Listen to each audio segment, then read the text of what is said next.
Hello everyone and welcome back to my channel Teaching Diary. This is part 6 of chapter 4 class 11 financial market management. So the topic is how do you value securities? This is the question. See, जो securities हैं valuation of securities का मतलब क्या है? Valuation का मतलब होता है finding the current price of debt securities like treasury bills, commercial papers, bonds, etc. तो अगर रिमेनिंग मेच्योरिटी पीरियड फर्स्ट है इसमें देखिए सो वैल्यूएशन हम कैसे करते हैं उन मनी मार्केट डेब्ट सिक्योरिटीज की जिसका रेजिडुअल यानी कि remaining maturity period is up to 30 days। तो उस केस में हम मेथड जो यूज करते हैं that is amortisation method, right. So but इसमें एक कंडीशन है बेटा कि ये जो वैल्यू है इसको हम कंपेयर करेंगे विद द रेफरेंस प्राइस। ये जो भी वैल्यू आएगी इसको रेफरेंस प्राइस से कंपेयर करेंगे and this reference price is given by the valuation agencies. तो जो डिफरेंस आता है इस वैल्यू जो अमोर्टाइजेशन मेथड से हमने वैल्यू निकाली है जब हम उसको कंपेयर करते हैं रेफरेंस प्राइस के साथ तो जो भी डिफरेंस आता है it should must be with in this range, right.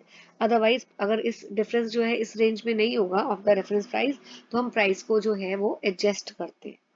तो in simple words you can say price जो है it should be close to the market price. अगर रिमेनिंग मेच्योरिटी पीरियड जो है it is over 30 days, in that case हम method जो use करते हैं वो हम करते हैं मार्केट प्राइस मेथड,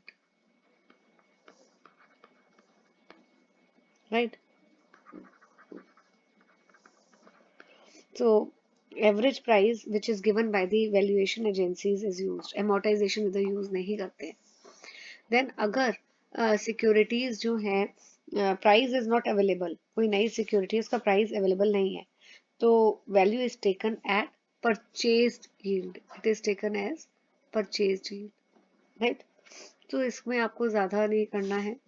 नेक्स्ट आपका जो आता है what is floating rate scheme. Floating rate scheme का मतलब है कि वो म्यूचुअल फंड जहाँ पे interest rate it keeps on changing, it has a coupon which keeps, coupon का मतलब interest, it keeps on changing. So bonds जो है इनमें they do not have fixed interest rate, interest जो है इट मूव्स अप और down, right. So useful क्यों है जब भी इंटरेस्ट रेट राइज होता है आपको पता है कि जो बॉन्ड का प्राइस है इट फॉल्स, राइट। ऐसा क्यों होता है क्योंकि जब भी इंटरेस्ट रेट बढ़ता है तो नया बॉन्ड का प्राइस, नया इंटरेस्ट रेट आपको अट्रैक्ट कर रहा है, ठीक है। आप नए बॉन्ड्स पे अगर आप इन्वेस्ट करोगे which is giving more rate of interest वो आपको अट्रैक्ट करेगा। तो जो ऑलरेडी ओल्ड बॉन्ड पे आपने पैसा लगाया हुआ है इट बिकम्स लेस अट्रैक्टिव। तो इसलिए जब भी इंटरेस्ट रेट बढ़ता है बॉन्ड प्राइस जो है फॉल होता है। लेकिन फ्लोटिंग रेट स्कीम में क्या होता है इंटरेस्ट तो बढ़ रहा है so bond price does not fall much, right. यहाँ पे देखिए so there is no reason for the price to fall. So floating में क्या है क्योंकि इंटरेस्ट रेट बढ़ रहा है it keeps on changing, interest बढ़ता है तो इंटरेस्ट बढ़ रहा है तो बॉन्ड प्राइस फॉल नहीं करेगा। इसलिए इन्वेस्टर्स को ये प्रोटेक्ट करता है from the losses when the rate of interest goes up. Now what is portfolio churning in liquid funds.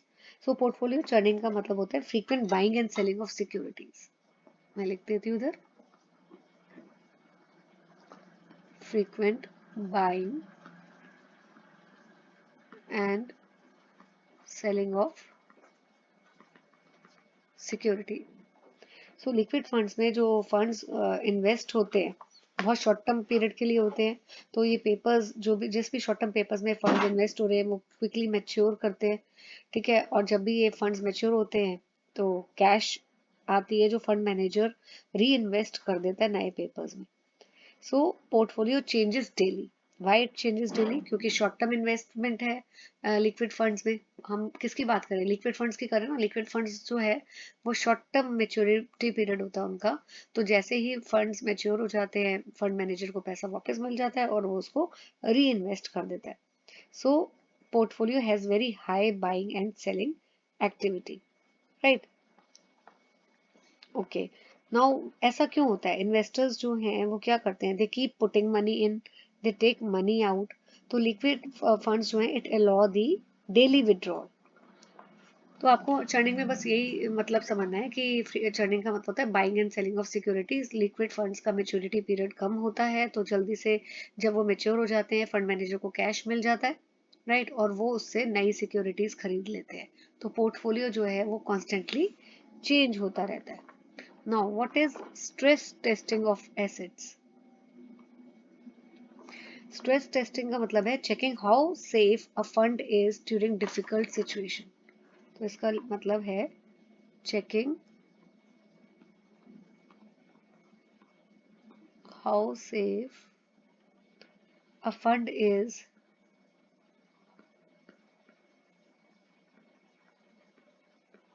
during difficult situation, right? So ये जो है basically stress testing of assets क्यों की जाती है? ताकि इन्वेस्टर्स को प्रोटेक्ट कर सके, कोई भी प्रॉब्लम है उसको अर्ली फाइंड आउट कर सके, ठीक है, और ऑल्सो ये इंश्योर कर लेना कि fund can be handle during the emergency. तो स्ट्रेस टेस्टिंग से पता लग जाता है कि हमने जहाँ पैसा फंड में जिस फंड में लगाया है क्या वो सेफ है या नहीं ड्यूरिंग डिफिकल्ट सिचुएशन। तो कौन कौन से रिस्क जो है वो टेस्ट किए जाते हैं? तो रिस्क यहाँ पे देखिए, इंटरेस्ट रेट रिस्क चेक किया जाता है कि व्हाट विल हैपन अगर इंटरेस्ट रेट सडनली चेंज होता है। क्रेडिट रिस्क चेक किया जाता है कि व्हाट इफ अगर बोरोर जो है वो रीपे करने में फेल हो जाता है। Liquidity and redemption risk check किया जाता है कि अगर क्या होगा अगर बहुत सारे इन्वेस्टर्स एक साथ all together at once withdraw the money. So important points that you have to note is कि एसेट मैनेजमेंट कंपनी जो है उनको स्ट्रेस टेस्ट एटलीस्ट मंथली करना चाहिए, राइट। एंड रिजल्ट्स जो हैं वो रिव्यू कौन करता है इन टेस्ट के? Asset management board and trustees. ये देखिए, रिजल्ट्स कौन कौन सा है? Board of the AMC and trustees, right. And rules और मेथड्स जो हैं it should be clearly written and approved. So this is all in this chapter. In the next video, I will be starting with your new chapter, chapter number 5. Till then, stay tuned to my channel. अगर अभी तक आपने channel को subscribe नहीं किया है, so I will request you to please hit the like button, share the channel with your friends, and do subscribe to my channel. Thank you for watching the video.